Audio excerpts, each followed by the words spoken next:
हाँ जी, तो चलिए हम शुरू करेंगे अपनी क्लास। अभी आपको एक डायग्रामेटिक रिप्रेजेंटेशन है जिसमें हम देख रहे हैं कि आपके सारे डाउट्स सॉल्व होंगे। ठीक है, तो हम यहाँ पर पढ़ने वाले हैं काफ़ी बेसिक चीज़ें। I will try to cover it in 2 parts, है ना। 2 पार्ट की वीडियो होगी आपकी, मैं ट्राई करूँगा 2 ही पार्ट रहे। तो हम पहला पार्ट कर रहे हैं, पार्ट 1, जिसमें हम यूनिट 2 पढ़ेंगे। ठीक है, जिसमें चैप्टर नंबर 3 है आपका parliament and the making of laws. So इससे पहले आपके थोड़े बेसिक्स होंगे। ठीक है, तो उसके लिए मैं थोड़ा आपको वीडियो के थ्रू एक्सप्लेन करूंगा, एनिमेशन के।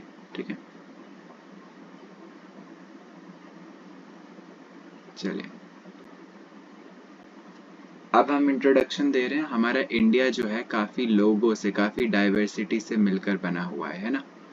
उसमें मुस्लिम भी है, हिंदू, सिख, ईसाई, हर कोई है।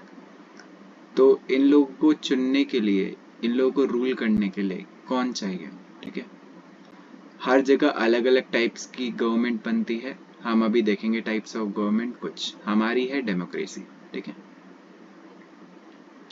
अब डेमोक्रेसी के अंडर भी एक स्ट्रक्चर होता है पार्लियामेंट्री, मतलब पार्लियामेंट का बिल्डिंग, जिसके अंदर हमारे द्वारा इलेक्टेड क्या होते हैं, एमपीज होते हैं। ठीक है, वो अभी हम देखेंगे। अब हम सबको रूल करती है एक गाइड बुक, जिसे हम रूल बुक भी बोलते हैं, कॉन्स्टिट्यूशन। यहाँ पे दिखाया गया है इंडिया जो आज़ाद हुआ था 1947 में हुआ था। 15 अगस्त 1947 में हमें आज़ादी मिली थी। हमने बहुत सारे फ्रीडम स्ट्रगल्स देखे, हमारे फ्रीडम फाइटर्स आगे आए, उन्होंने काफ़ी लड़ाइयाँ लड़ी, है ना। जैसे हमने देखा था ब्रिटिशर्स ने हम पे बहुत अत्याचार किया था, लेकिन ये फ्रीडम फाइटर्स ने हमें क्या सिखाया, आइडियाज ऑफ फ्रीडम और इक्वालिटी, और हमें डिसीजन मेकिंग में अपना पार्टिसिपेशन भी करना चाहिए, क्योंकि इंडियंस ही इंडियंस के लिए डिसाइड कर सकते हैं क्या सही और क्या गलत, ना कि ब्रिटिशर्स। ब्रिटिशर्स ने काफ़ी ट्राई किया हम लोगों को दबाने के लिए, काफ़ी अत्याचार किए। अगर हम सिंपल तरीके से नहीं सुनते थे तो हम पे डंडा चलाते थे वो, है ना। तो इसी चीज़ को आगे रोकने के लिए काफ़ी फ्रीडम फाइटर्स ने इतना फ्रीडम स्ट्रगल बढ़ा दिया कि ब्रिटिशर्स को हमारे सामने झुकना पड़ गया और उन्हें अपना रिप्रेजेंटेशन देना पड़ा। एक पार्टी उभर के आई थी इस टाइम पे 1885 में, इंडियन नेशनल कांग्रेस। ठीक है, इंडियन नेशनल कांग्रेस पहली पार्टी थी। इसमें काफ़ी ग्रुप ऑफ पीपल थे। इन्होंने बोला कि हमें बजट और उसमें क्वेश्चंस पूछने का हक होना चाहिए। अब 1909 में आपका गवर्नमेंट ऑफ इंडिया एक्ट 1909 पास किया गया। इसमें बोला गया कि आपका रिप्रेजेंटेशन होगा इंडियंस का। ठीक है, अब इसमें 2 टाइप के मेंबर्स थे। एक थे आपके ऑफिशियल मेंबर्स। ऑफिशियल मेंबर्स वो होंगे जो आपके सारे ब्रिटिशर्स होंगे, मतलब या तो वो ब्रिटिश मतलब यूके की तरफ से आए होंगे इंडिया में, या तो ऑलरेडी ईस्ट इंडिया कंपनी में, या फिर ऐसे कहीं होंगे। लेकिन होंगे कौन, ऑफिशियल्स ब्रिटिशर्स होंगे। इस पार्टी में ऑफिशियल्स थे आपके, और नॉन ऑफिशियल थे। नॉन ऑफिशियल वो लोग थे जो इंडियंस के द्वारा चुने गए थे। ठीक है, इलेक्टेड थे वो, इंडियंस ने चुना था उनको। ठीक है, तो ये आपको ध्यान रखना है कि आपकी जो पहले फॉर्म ऑफ गवर्नमेंट थी उसमें कुछ ऑफिशियल मेंबर्स थे जो ब्रिटिशर्स थे सारे, और कुछ नॉन ऑफिशियल मेंबर्स थे जिन्हें लोग चुनते थे। और ये चुनने का प्रोसेस वोटिंग नहीं था, उस टाइम पर वोटिंग नहीं था, यूनिवर्सल एडल्ट फ्रेंचाइज नहीं था। यूनिवर्सल एडल्ट फ्रेंचाइज बाद में आया है। ठीक है, और यूनिवर्सल एडल्ट फ्रेंचाइज जो आपका है उसमें पहले एज थी 21, अब उसको घटाकर 18 कर दिया गया है। ठीक है, तो 18 अबव जो भी इंसान है, या 18 प्लस जो भी इंसान है, आपका वो वोट डाल सकता है। इसे ही कहते हैं यूनिवर्सल एडल्ट फ्रेंचाइज।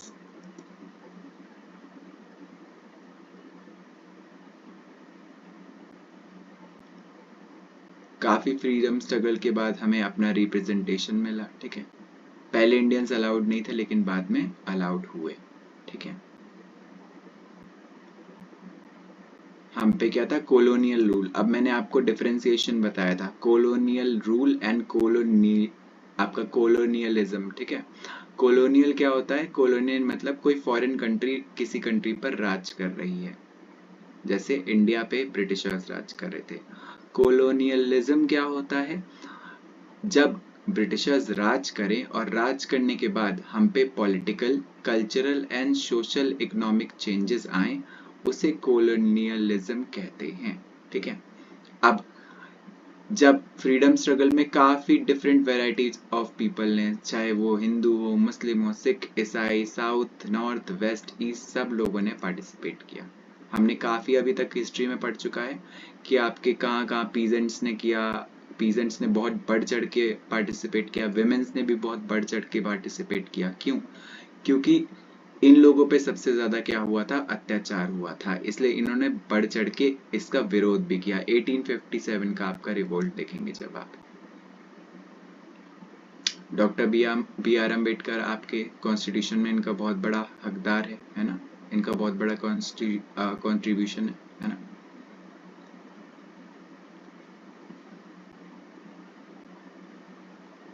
अब यही जो है सारे पीपल ऑफ इंडिया, ये मिलकर कौन चुनते हैं, एक इलेक्टेड रिप्रेजेंटेटिव चुनते हैं, है ना।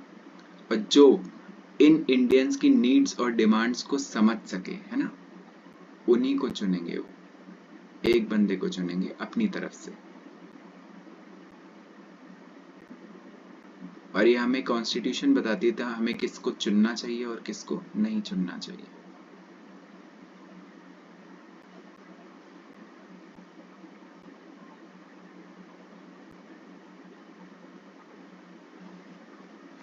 पीपल एंड देयर रिप्रेजेंटेटिव्स, मतलब जो हम लोग हैं, हम लोग ही अपना क्या डिसाइड करते हैं, एक representative. Desire, approval and participation of people. ठीक है, हमारी डिजायर क्या है, हमारी नीड्स क्या है, हमें क्या चाहिए इस सिस्टम से। सपोज करो यहाँ पर बॉयज और गर्ल्स को इक्वल नहीं ट्रीट किया जाता, तो गर्ल्स की क्या होगी कि हमें अपॉर्चुनिटी मिले जॉब्स में, है ना, हमें इक्वालिटी मिले। अब इसमें पार्टिसिपेशन ऑफ पीपल मतलब मेजॉरिटी आएगी, बहुत सारी महिलाएं अपने लिए लड़ेंगी, अभी हम देखेंगे एग्जाम्पल आगे भी, है ना। और फिर बाद में अप्रूवल मिलेगा उसको हमारे रिप्रेजेंटेटिव के थ्रू, किसमें, पार्लियामेंट में। ठीक है, क्योंकि पार्लियामेंट में ही वो रहता है हमारा रिप्रेजेंटेटिव, जिसे हम MP कहते हैं, मेंबर ऑफ पार्लियामेंट। ठीक है।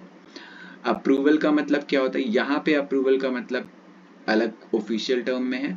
अगर मैं अप्रूवल बोलूँ तो किसी चीज को मतलब आपको अलाउ करना, उसे अप्रूवल बोलते हैं। ठीक है। जैसे अगर आपको पिकनिक पे जाना है तो आप पहले अपने मॉम डैड से क्या लेंगे, अप्रूवल लेंगे, कंसेंट लेंगे कि क्या मैं जा सकता हूँ कि नहीं। तब जब वो हाँ बोलेंगे तो मतलब तुम्हें अप्रूवल मिल चुका है। ठीक है।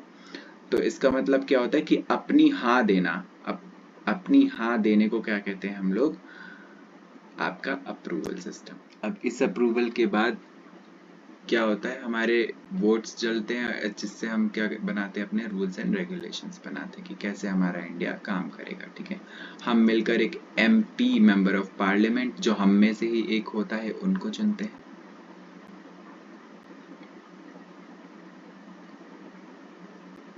और यही जाके पार्लियामेंट्री इंस्टीट्यूशंस में हमारे लिए लॉज बनाता है। क्यों? क्योंकि हमने इसको चुना है, तो मतलब हमें क्या है, इस पर ट्रस्ट है।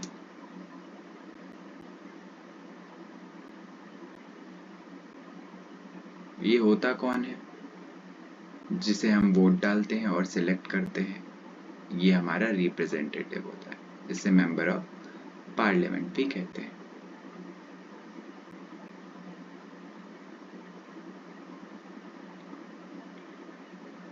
ये पार्लियामेंट का थोड़ा सा स्ट्रक्चर दिखाया गया है। ठीक है। ये क्या करते हैं, हमें कंट्रोल भी करते हैं और गाइड भी करते हैं कि हमें इन जो हमने डिजायर रखी है इनके सामने कि भाई हमें ऐसा ऐसा लॉ बना कर दो, वो कंट्रोल भी करते हैं और गाइड भी करते हैं। क्या सही और क्या गलत देखकर ही हमारे लिए लॉज बनाए जाते हैं।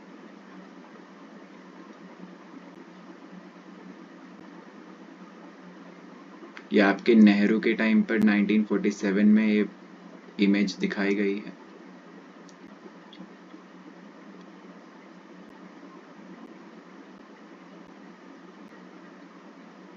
डेमोक्रेसी बहुत सारे रूल्स पर, प्रिंसिपल्स पे काम करता है। ठीक है।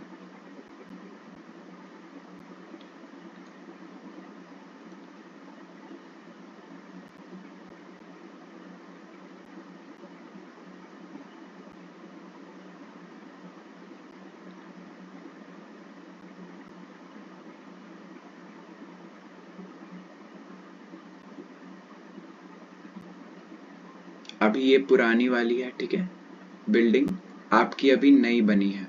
अब आप मुझे काफ़ी चीज़ें बताएंगे पार्लियामेंट जो नई वाली बिल्डिंग बनी है उसके बारे में, ठीक है। उसका नया नाम क्या है, क्या उसे हम पार्लियामेंट्री बिल्डिंग बोलते हैं या फिर कुछ और नाम दिया गया है। उसके अंदर बहुत सारे सिंबल्स बने हुए हैं जैसे मोर वगैरह, लोटस वगैरह। तो इन सब का क्या मतलब क्या है, ये बनाने का क्या मीनिंग है, वो सब आप पता करके मुझे बताएंगे, ठीक है। अब आपका जो लोकसभा इलेक्शन मतलब जो पार्लियामेंट होता है उसमें आपका लोकसभा, राज्यसभा और प्रेसिडेंट तीनों चीजें आती हैं, ठीक है। और इसके इलेक्शंस हर 5 साल में कराए जाते हैं, ठीक है।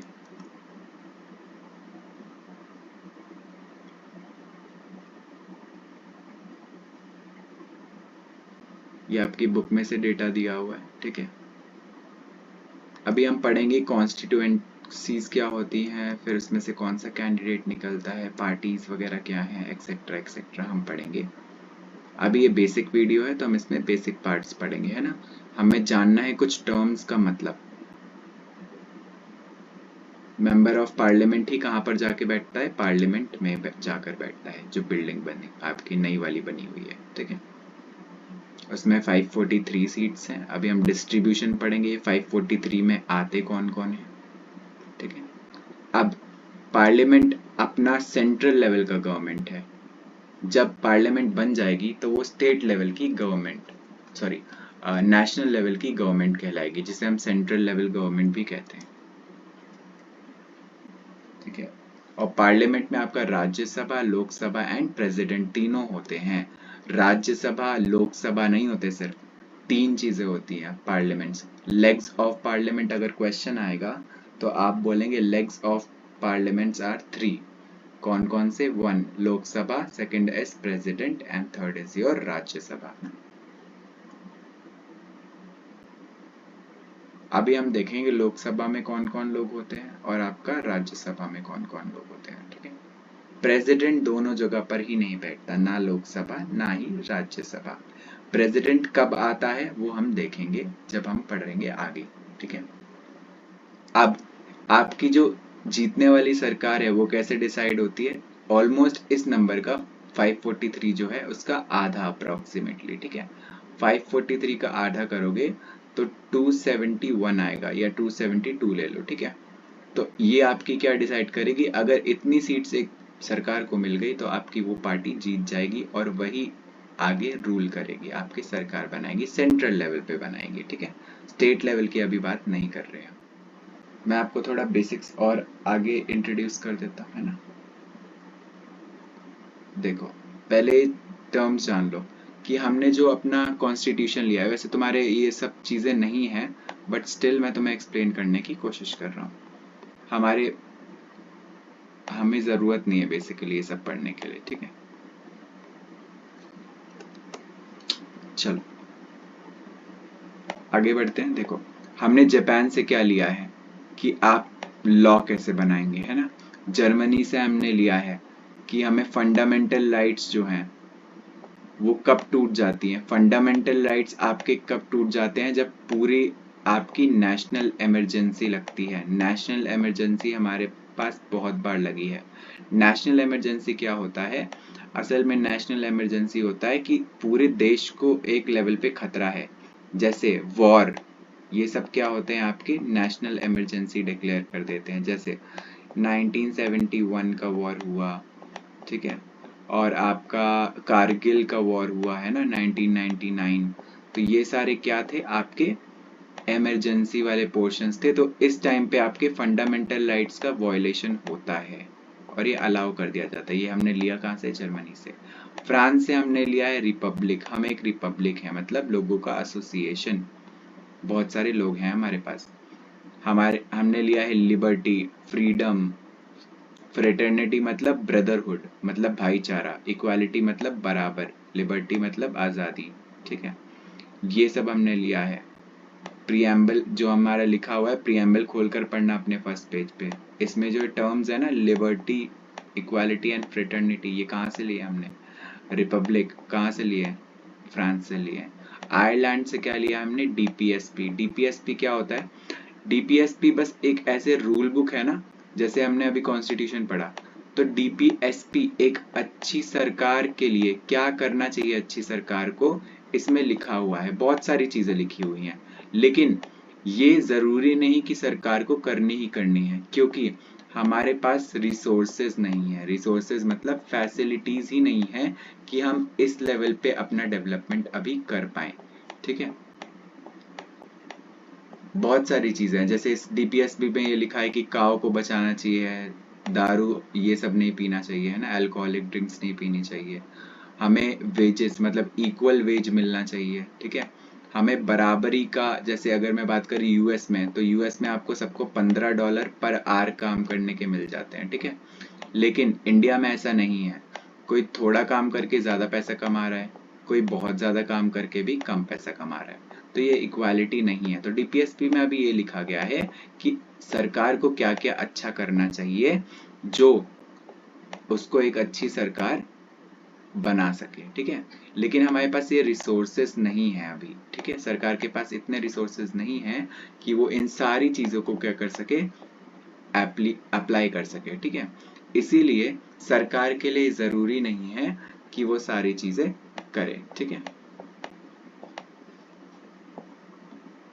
बस ये लॉज हैं कुछ जो बोले गए हैं कि सरकार को करने चाहिए। तो ये आपके नॉन जस्टिसिएबल है। ठीक है, डीपीएसपी जो होता है नॉन जस्टिसिएबल, इसका मतलब क्या हो गया, अगर सरकार ने ये फॉलो नहीं किए तो आप उठाकर उनको जेल में नहीं डाल सकते हो, ये नॉन जस्टिसिएबल है आपका डीपीएसपी। ठीक है, आपका नॉमिनेशन राज्यसभा में कैसे होगा मेंबर्स का, ठीक है, प्रेसिडेंट का इलेक्शन कैसे होगा, ये सब हमने आयरलैंड से लिया है। आपका काम है Japan, Germany, France, Ireland, Soviet Union, United States, Australia, Canada, UK, South Africa, इन सबको आपको मैप में देखना है। मैप मैंने आपको खरीदवाया है इसीलिए ताकि उसका यूज हो, तो यूज कर कर इन चीजों को देखना कहाँ पर लोकेटेड है ये सारी कंट्रीज। ठीक है, अब सोवियत यूनियन मतलब यूएसएसआर, ठीक है, जो रशिया है आज के टाइम पर, और भी कंट्रीज हैं इसमें। ठीक है, तो यहाँ से हमने फंडामेंटल ड्यूटीज लिया है। फंडामेंटल ड्यूटीज एंड राइट्स में फर्क है, एक मत कर देना।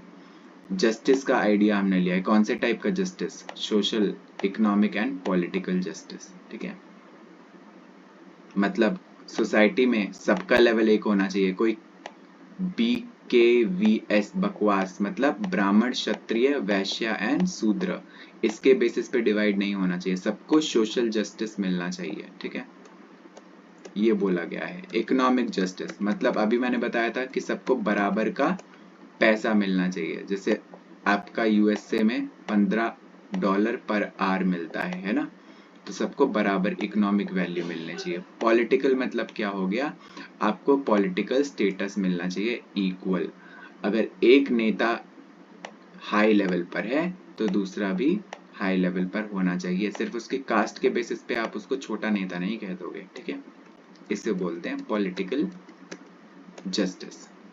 चलो, यूनाइटेड स्टेट्स से हमने क्या लिया है, वाइस प्रेसिडेंट को कैसे चुना जाए, फंडामेंटल राइट्स लिए हैं। अब देखो यहाँ पे फंडामेंटल ड्यूटीज था, ठीक है, यहाँ पे क्या है, राइट्स है। कितने राइट्स होते हैं आप मुझे कमेंट सेक्शन में बताओगे। ठीक है, 6 होते हैं, 6 के नाम लिखो कमेंट सेक्शन में। जुडिशरी क्या होती है, जुडिशियल रिव्यू मतलब अगर किसी चीज को गलत कर रही है सरकार तो उसका जुडिशियल रिव्यू हो सकता है, मतलब जुडिशरी मतलब कोर्ट अपने हाथ में ले सकती है। जुडिशरी मतलब आपका कोर्ट सिस्टम, जैसे आपका सुप्रीम कोर्ट, हाई कोर्ट और लोकल कोर्ट्स आ गए। ठीक है, इम्पीचमेंट ऑफ प्रेसिडेंट मतलब प्रेसिडेंट को कैसे हटाया जाएगा, वो भी हमने कहाँ से लिया है, यूएसए से लिया हुआ है। सुप्रीम कोर्ट के और हाई कोर्ट के जजेस को कैसे हटाया जाए, ये भी हमने लिया हुआ है यूएसए से। ठीक है, ये हमारे पूरे सोर्सेस ऑफ कॉन्स्टिट्यूशन है, मतलब क्या, हमने कॉन्स्टिट्यूशन कहाँ कहाँ से उठाया है, क्या क्या चीजें उठाई हैं अपने कॉन्स्टिट्यूशन में ऐड करने के लिए, ये वो बात कर रहे हैं हम अभी। ऑस्ट्रेलिया से कॉन्करेंट लिस्ट, इसको थोड़ा होल्ड पे रखो, कॉन्करेंट लिस्ट में आपको अभी यहाँ पे पढ़ाऊंगा, ये आपकी कॉन्करेंट लिस्ट। ठीक है, अभी हम इसको देखेंगे। अब ट्रेड, कॉमर्स, इंटरकोर्स, ये सब कैसे करना है, ये सब कहाँ से लिया हमने, ऑस्ट्रेलिया से लिया। जॉइंट सीटिंग मतलब जब लोकसभा और राज्यसभा में झगड़ा हो जाता है, जब ये एक दूसरे की बात नहीं मान रहे होते, तो प्रेसिडेंट ना इनकी जॉइंट मतलब एक साथ बैठाते हैं इनको, राज्यसभा और लोकसभा वालों को, कि डिसीजन लो वरना तुम्हारी ऐसी की तैसी कर दूंगा, ठीक है। उसे बोलते हैं joint sitting. Two houses of the parliament, ठीक है। टू हाउसेस कौन से हैं, एक राज्यसभा और एक लोकसभा।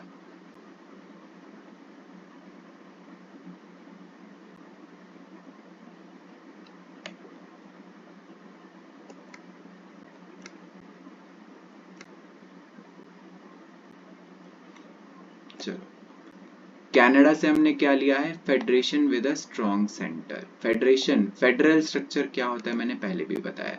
फेडरल का मतलब होता है डिवीजन ऑफ पावर्स, मतलब हमारी सेंट्रल लेवल पर, स्टेट लेवल पर और लोकल पंचायती लेवल पर पावर्स बटी हुई हैं।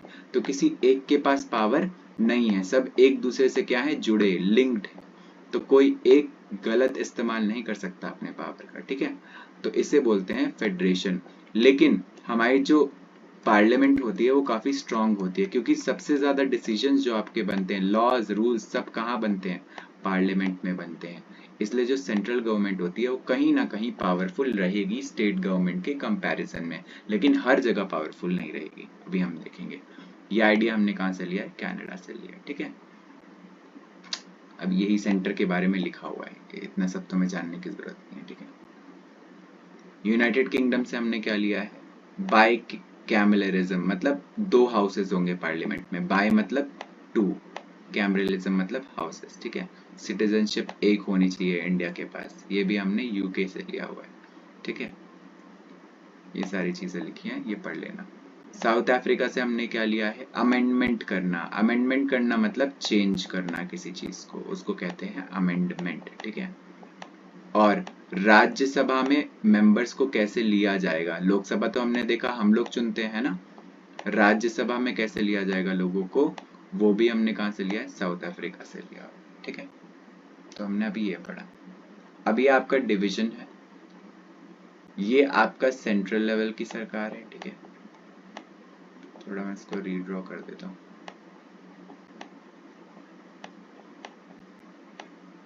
सेंट्रल लेवल है, इसको काट दो। बाइकैमरल मतलब क्या है, दो हाउसेस हैं, एक राज्यसभा एंड एक लोकसभा। बाई का मतलब क्या होता है, दो, ठीक है।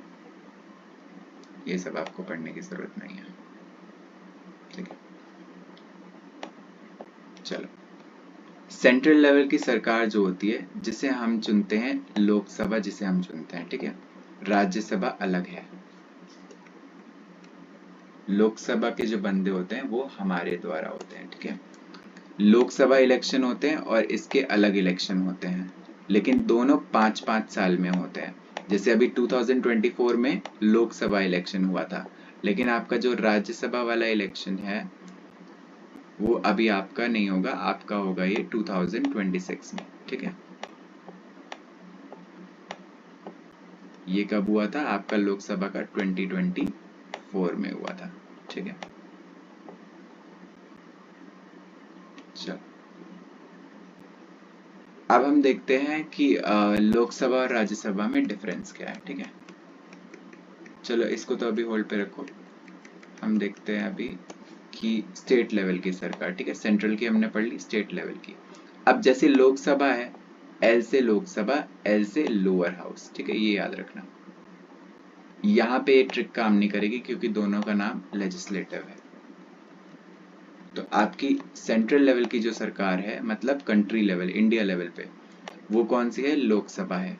एल ओ लोकसभा और एल ओ लोअर हाउस, ये याद रखना। राज्यसभा को अपर हाउस कहते हैं, ठीक है। अब इसके ही पैरेलल जो होता है लोकसभा में, स्टेट के लेवल पे कौन सी जो सरकार है, वो उसमें क्या होता है, लेजिस्लेटिव असेंबली, ये लोकसभा के बराबर होती है। ऐसे ही लेजिस्लेटिव काउंसिल होता है राज्यसभा के बराबर, ठीक है। अब ज्यादातर स्टेट्स में आपको क्या दिखने को मिलेगा, सिर्फ लेजिस्लेटिव असेंबली, ठीक है। बात क्या होती है असल में, सेंट्रल लेवल पे दो सरकार की जरूरत है, दो मतलब बाई कैमरल, ठीक है। लेकिन अगर मैं स्टेट लेवल पे बात करूं तो स्टेट में बहुत खर्चा होगा, इसीलिए आपकी मर्जी है, आप ये वाली रख सकते हैं या नहीं भी रख सकते हैं, ठीक है। ये एक स्टेट की मर्जी होती है।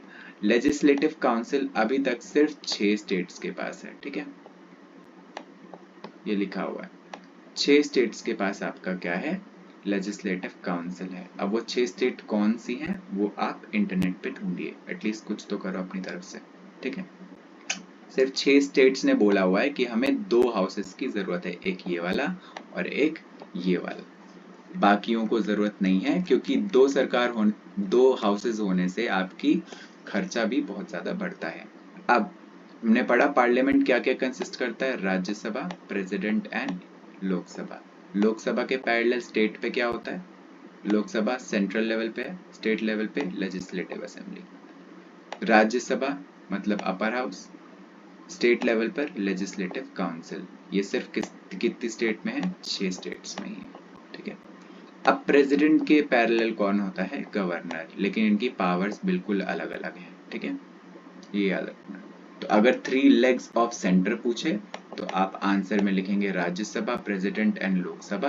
3 लेग्स ऑफ स्टेट गवर्नमेंट पूछे तो आप लिखेंगे legislative assembly, governor and legislative council, ये। लोकसभा क्या होती है, लोक मतलब लोग, साफ समझ आ रहा है, जो पीपल ऑफ इंडिया के द्वारा चुने गए हों। लोकसभा को हाउस ऑफ पीपल भी कहते हैं, क्योंकि हम में से ही कुछ लोग जो हैं नेता बने हैं जाकर लोकसभा में, ठीक है। राज्यसभा को काउंसिल ऑफ स्टेट्स बोला जाता है, क्योंकि ये स्टेट्स को रिप्रेजेंट करती है, ठीक है। आपके स्टेट्स वाले आते हैं इसमें, स्टेट्स और यूटी से लोग आते हैं इसमें, ये सारी स्टेट से आते हैं, ठीक है, हम में से ही एक होता है इसमें से। यूनिवर्सल एडल्ट फ्रेंचाइज मैंने आपको अभी बता दिया, 18 से ऊपर वाले लोग सारे वोट कर सकते हैं, ठीक है।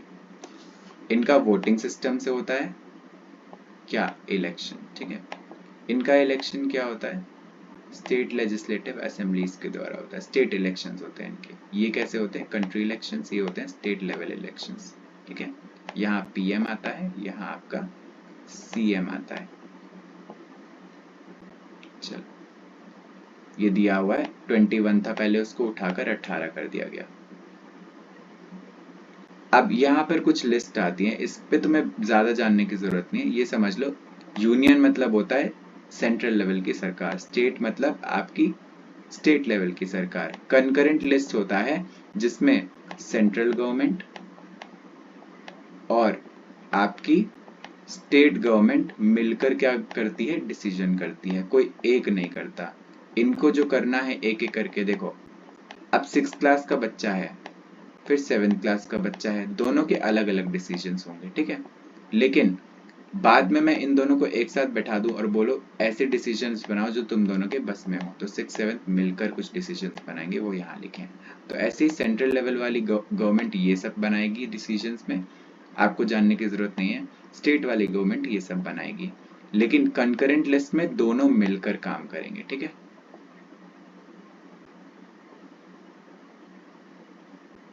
यहाँ पे कुछ टर्म्स दी गई हैं, इसका मतलब समझ लो।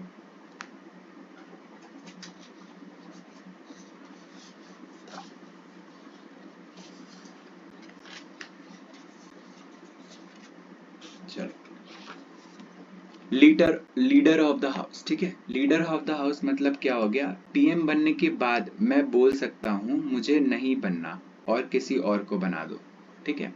तो आपका ये हो गया leader of the house. Leader of the house कोई भी बन सकता है, अभी हम देखेंगे, थोड़ा मैंने अभी एक्सप्लेन नहीं किया है प्रॉपरली, वो मैं एक्सप्लेन करता हूँ। चलो मैं पहले वो एक्सप्लेन करता हूँ, फिर आगे बढ़ते हैं। देखो, इलेक्शंस की अगर मैं बात करूं तो असल में कैसे होता है इलेक्शन, ठीक है। आपके यहाँ पे मैप दे रखा है वैसे तो, ठीक है,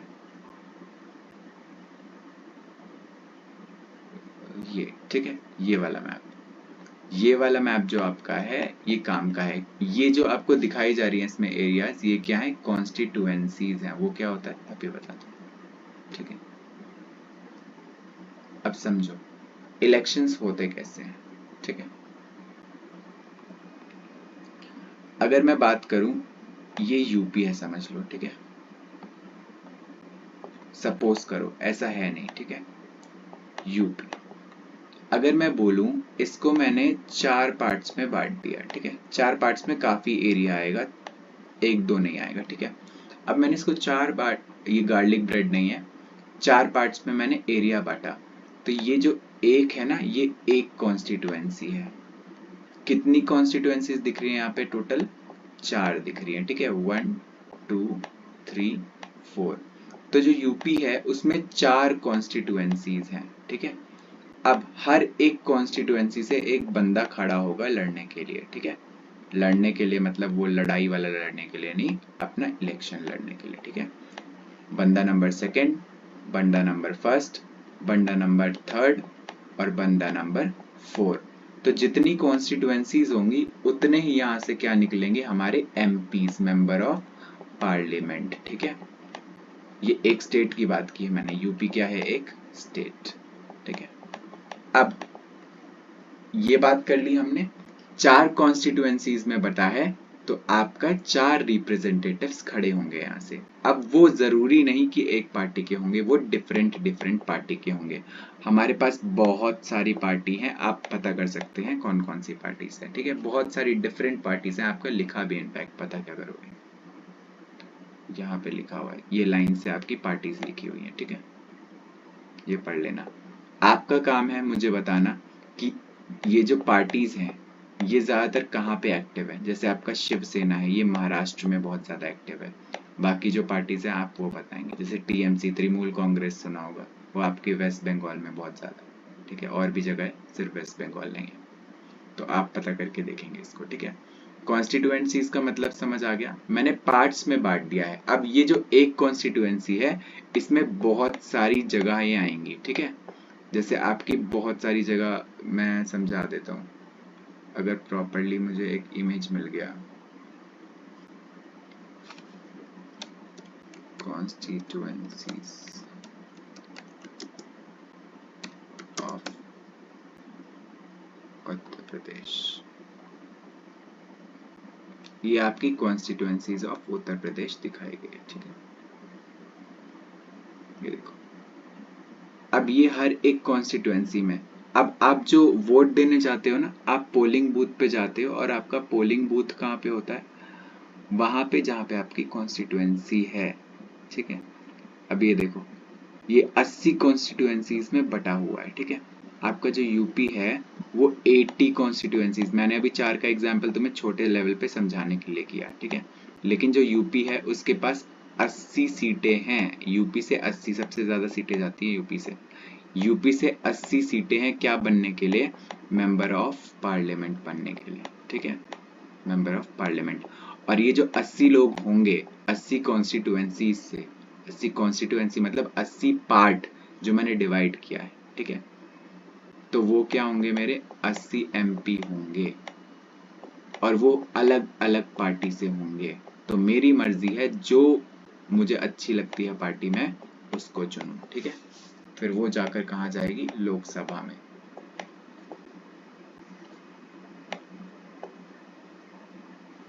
चलो, अब मैंने तुम्हें इलेक्टेड एंड नॉमिनेटेड में फर्क समझाया था। इलेक्टेड एंड नॉमिनेटेड, मैं अगर टीचर हूं, तुम लोग क्लास में बैठे हो, ठीक है, मैं क्या हूं? टीचर, तुम लोग क्लास में बैठे हुए हो, तो मैंने बोला इसको मैं मॉनिटर बनाऊंगा और ये लिखेगा जो भी क्लास में डिस्टरबेंस पैदा कर रहा है। तो मैंने इसको क्या किया? नॉमिनेट किया। तुम्हारी इसमें मैंने मर्जी कुछ भी नहीं ली, तो इसे नॉमिनेटेड कहेंगे। इलेक्टेड क्या होता है? इलेक्टेड असल में होता है, एक अपॉइंटेड भी होता है, ठीक है। अपॉइंटेड देखो, नॉमिनेट मैंने क्या किया था? खुद से किया था एज अ टीचर, और आपकी मर्जी नहीं ली थी उसमें। अपॉइंटेड क्या होता है? मैं अपॉइंट तो खुद से करूंगा एज अ टीचर, लेकिन उसमें क्या लूंगा? आपकी मर्जी लूंगा, ठीक है। तो मैंने इस बंदे को अपॉइंट किया क्योंकि आप लोग बोल रहे थे। लेकिन इलेक्टेड में क्या होता है? कोई टीचर ही नहीं होता बीच में, लोग ही मिलकर क्या बोलते हैं कि इस बंदे को सिलेक्ट कर दो, इलेक्ट कर दो, सॉरी, इलेक्ट कर दो, और यही बनेगा हमारा लीडर, ठीक है। तो तीनों में फर्क समझ लेना, नहीं समझ आया तो बैक कर कर देखो, दोबारा समझ आ जाएगा, ठीक है।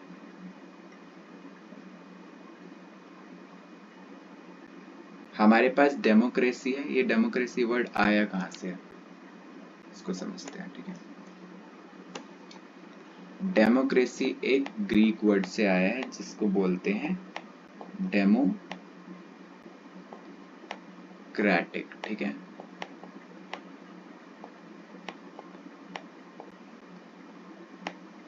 ये डेमोस जो है, डेमोस का मतलब होता है पीपल, और आपका क्रेटिक, क्रेटिक का मतलब क्या होता है आपका रूल। तो लोगों द्वारा चुना गया रिप्रेजेंटेटिव जो हमें क्या करेगा, रूल, उसे क्या कहते हैं, डेमोक्रेटिक।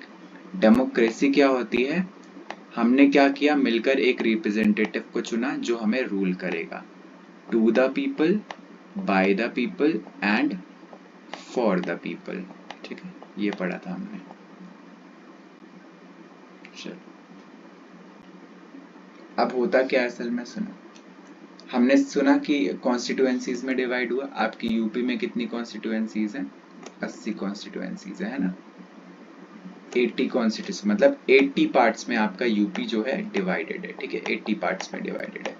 अब इस 80 पार्ट से मुझे 80 एमपी मेंबर ऑफ पार्लियामेंट मिल रहे हैं। ये मेंबर ऑफ पार्लियामेंट कहाँ पे रहते हैं, पार्लियामेंट में, वो भी कहाँ पे, लोकसभा में, ठीक है।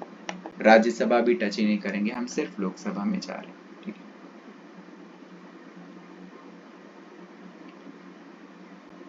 अब क्या होगा, ऐसे ही हर स्टेट से क्या होगा, एक अलग अलग कॉन्स्टिट्यूएंसी से बंदा आएगा।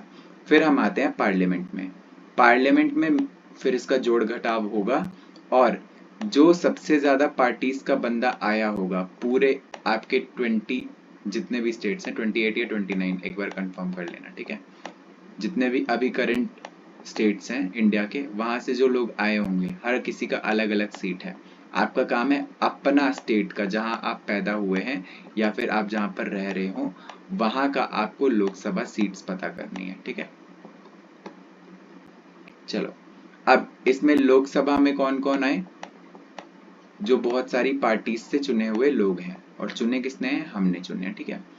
अब हमने क्या पढ़ा था, 543 सीट्स हैं आपकी, इसका आधा अप्रोक्सीमेटली मतलब 272, इतनी की जो भी सरकार बना लेगा वो क्या हो जाएगा, मेजॉरिटी की सरकार, ठीक है।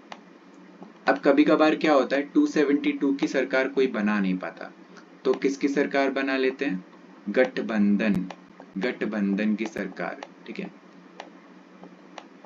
गठबंधन की सरकार। गठबंधन सरकार का मतलब क्या होता है, आपकी कोलिशन गवर्नमेंट, ठीक है, कोलिशन गवर्नमेंट।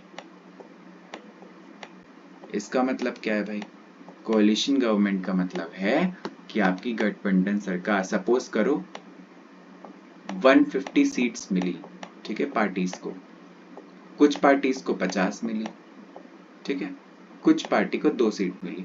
तो अब ये क्या करेंगी, तीनों पार्टीज मिलकर एक अलायंस, उसका भी एक नाम होगा, पार्टी का तो बीजेपी जैसे नाम है, लेकिन अभी जो अलायंस है वो क्या है, एनडीए अलायंस है, ठीक है। उसमें बहुत सारी पार्टीज हैं, क्योंकि मोदी को ज्यादा, मोदी नहीं, मोदी गवर्नमेंट जो बीजेपी थी आपकी, उसको ज्यादा वोट नहीं मिले थे इस बार, ठीक है। तो उन्होंने कैसी सरकार बनाई आपकी, गठबंधन की सरकार। तो 150 प्लस 50 प्लस 2 क्या हो गया, 202, अभी भी नहीं बनी पूरी, तो इसमें ये लोग और भी सरकारें ऐड करेंगे अलग अलग पार्टीज की, जैसे 150 प्लस 50 200 हुआ, और प्लस 2 202, तो मुझे मेजॉरिटी बनाने के लिए और कितनी सीट्स चाहिए, अभी 70, तो मैं ऐसी पार्टी देखूंगा जिसमें कुल मिलाकर मेरी 70 और सीट्स मिले, और फिर ये बन जाएंगी 272। अब मेरी सरकार बन सकती है, लेकिन कौन सी वाली सरकार बनेगी, गठबंधन यानी कोलिशन गवर्नमेंट, ठीक है। अब जब सरकार बन गई तो उसमें होगा लीडर चूज, ठीक है। तो लीडर चूज, हम लोग कभी भी डायरेक्टली पीएम को वोट नहीं देते, ठीक है। हम लोग किसको वोट देते हैं, एमपी को, ठीक है। एमपी मतलब मेंबर ऑफ पार्लियामेंट, जो हमारी स्टेट से खड़ा हुआ है, ठीक है। अब यही एमपी आपस में जब सरकार बना लेते हैं, तो यही लोग मिलकर प्रेसिडेंट को बता देते हैं कि हमें इसको अपना लीडर यानी अपना पीएम बनाना है, ठीक है, तो वो बना देता है, ठीक है, अपॉइंट करता है प्रेसिडेंट पीएम को। हमने अभी पढ़ा था अपॉइंट, इलेक्टेड एंड नॉमिनेटेड, इसको प्रेसिडेंट अपॉइंट करता है। अपॉइंट मतलब मर्जी से लिया हुआ डिसीजन, क्योंकि ये सारे एमपीज मिलकर बोल रहे कि इसे लीडर चुन दो, तो उसने चुन दिया, ठीक है, अपॉइंट किया है प्रेसिडेंट ने।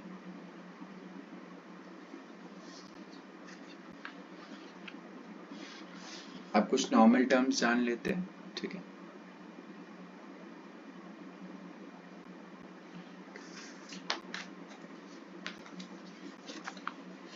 जैसे अगर मैं बात करूं लीडर ऑफ द हाउस, ठीक है, लीडर ऑफ द हाउस कौन होता है? अगर पीएम बनने के बाद मैं कहूं कि मुझे पीएम नहीं बनना, तो कोई दूसरा एमपी मतलब मेंबर ऑफ पार्लियामेंट भी क्या बन सकता है? आपका पीएम बन सकता है, ठीक है, जरूरी नहीं है।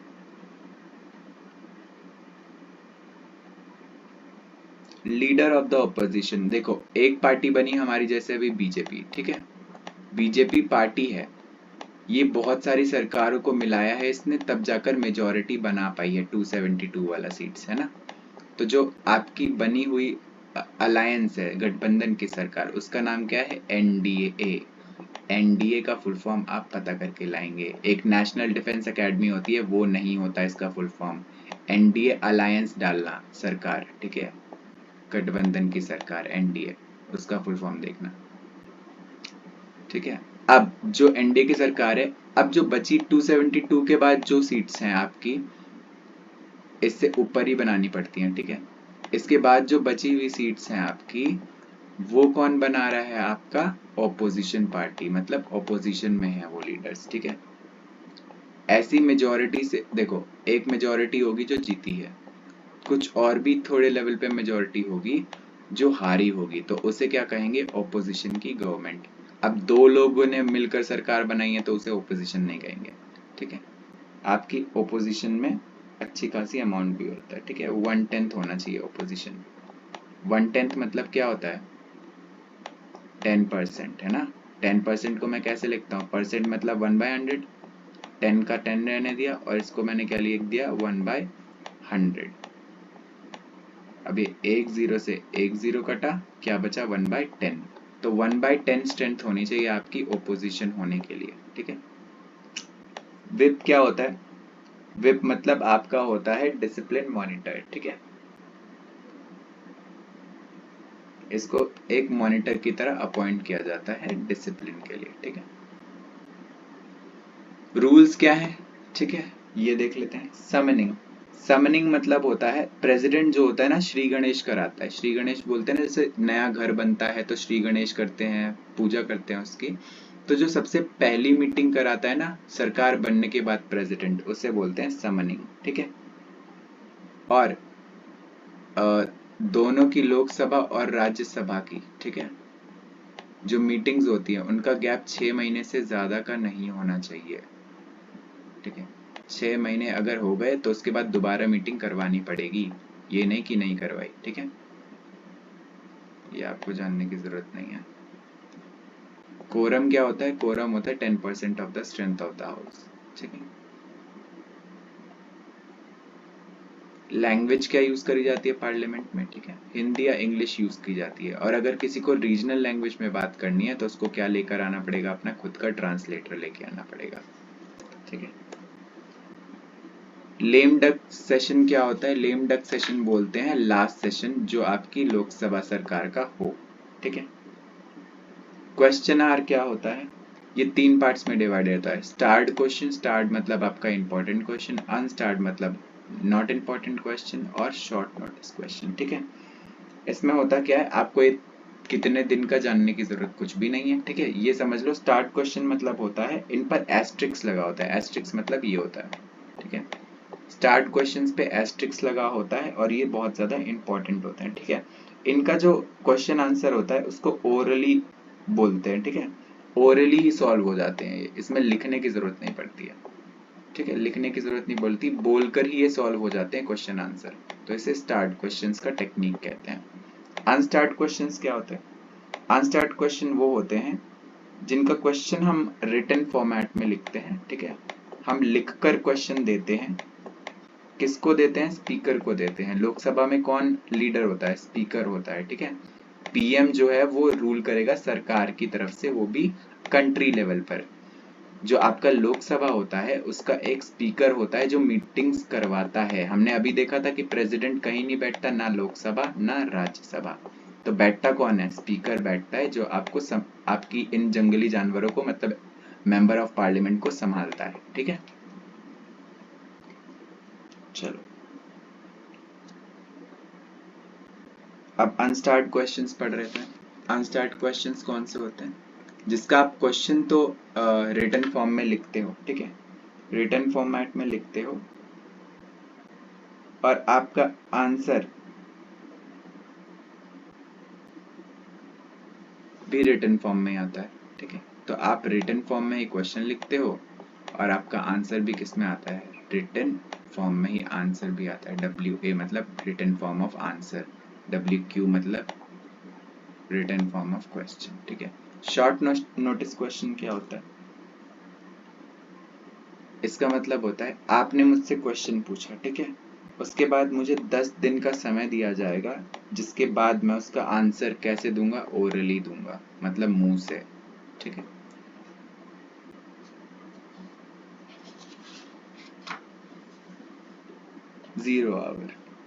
जीरो आवर का मतलब क्या होता है? ये एक इन्फॉर्मेशन, मतलब इनफॉर्मल सेशन होता है, ठीक है। इनफॉर्मल बात, जैसे अगर मैं बात करूं कि जैसे मैं तुम्हारी क्लास में एंटर होता हूं, उससे पहले तुम क्या कर रहे होते? बक बक कर रहे होते, ठीक है।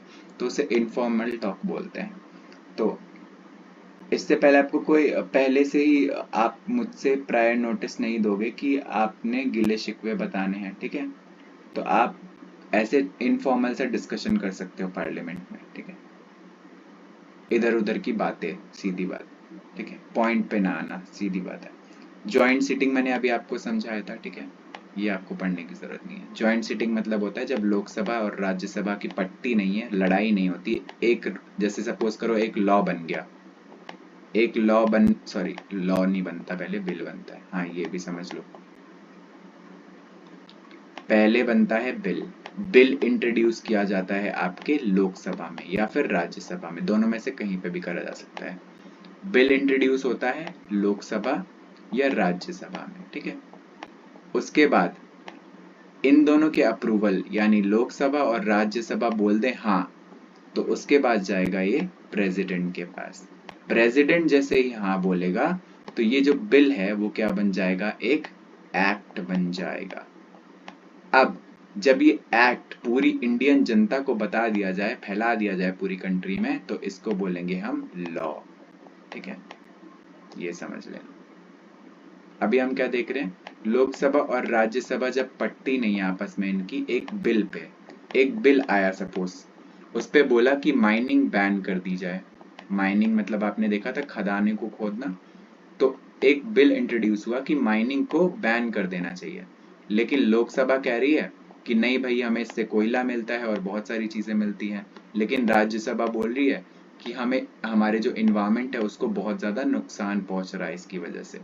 तो इन दोनों में जब लड़ाई हो जाएगी तो प्रेसिडेंट भाई साहब जो हैं जॉइंट सीटिंग बैठाएंगे, ठीक है। जॉइंट सीटिंग मतलब दोनों को एक साथ बैठाएंगे, दोनों हाउसेस को, और बोलेंगे मिलकर डिसाइड करो। चलो, ये आपकी बेसिक्स की वीडियो है, तो इस पे मैं अभी चैप्टर नहीं करा रहा, अगले पार्ट में चैप्टर कराऊंगा, ठीक है।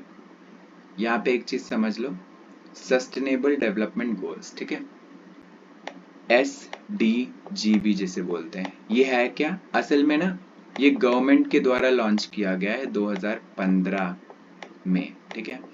इन्होंने कहा है गवर्नमेंट ने कि हम 2015 से लेकर 2030 तक इन चीजों को क्या करेंगे? अचीव करेंगे, इन गोल्स को, ठीक है। ये लिखे हुए लाइन से आप इस चैप्टर में गोल नंबर 5 पढ़ेंगे। फिर से सुनो, गवर्नमेंट ने डिसाइड किया है 2015 से लेकर 2030 तक हम इन चीजों को क्या करेंगे? अचीव करेंगे, मतलब हासिल कर लेंगे। तो आपके में ये वैसे 6-7 में काफी गोल्स दिए हुए हैं, आपके में अभी जेंडर इक्वालिटी 5th गोल दिया हुआ है, तो कंफ्यूज मत होना, ये रहा 5th गोल, अभी दिखा देता हूँ, जब हम पढ़ेंगे तो आएगा आपका, ठीक है। ये आपका जेंडर इक्वालिटी 5th गोल। ठीक है, अब टाइप्स ऑफ गवर्नमेंट भी समझ लो। यहाँ पर आपको सारी नहीं समझनी है, कुछ ही समझनी है। ठीक है, अब देखो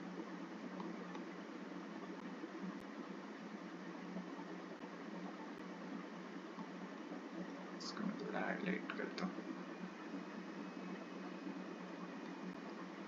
देखो, अगर मैं बात करूं, ये सब तुम्हें नहीं जानना है, कुछ ही जाननी है। ठीक है, मोनार्की मतलब क्या होता है? राजा या रानी का राज है। ठीक है, अब उसमें जनता की नहीं सुनी जाएगी कि जनता क्या चाह रही है, सिर्फ राजा रानी जो बोलेगा वही होगा, इसे मोनार्की कहते हैं। ठीक है, एक होता है आपका मिलिट्री। ठीक है, मिलिट्री रूल। मिलिट्री रूल क्या होता है? जैसे अभी आप देख रहे होंगे बांग्लादेश में जो गवर्नमेंट थी, जो राज कर रही थी, है ना, उनकी भी डेमोक्रेसी थी, लेकिन अब क्या कर लिया है, मिलिट्री ने अपने आप को आगे कर लिया है और बोला है कि हम ही राज करेंगे। ठीक है, वेपन से या फिर आपके जबरदस्ती वहां पे हथियार लेना। डिक्टेटरशिप क्या होता है? एक बंदा राज कर रहा है। ठीक है, एक बंदा राज कर रहा है और वो जैसा बोल रहा है बाकी सब भी वैसे कर रहे हैं। ठीक है, इसके एग्जाम्पल्स आप लोग ढूंढेंगे। एक बंदा राज करे, जैसे आपने हिटलर देखा होगा जर्मनी का, है ना, उसने बहुत जुल्म ढाए थे आपके ज्यूज वगैरह पे। ठीक है, जर्मनी से हिटलर आपका ये हो गया। हमारा क्या है? डेमोक्रेसी है। ठीक है, जो हम लोग सरकार चुनते हैं। ठीक है, वो है हमारा। चलिए, वीडियो लंबा हो रहा है तो मैं इसको यहीं तक रखूंगा। नेक्स्ट में हम अपना पूरा का पूरा चैप्टर देखेंगे। ठीक है, तुम्हारे बेसिक्स क्लियर करने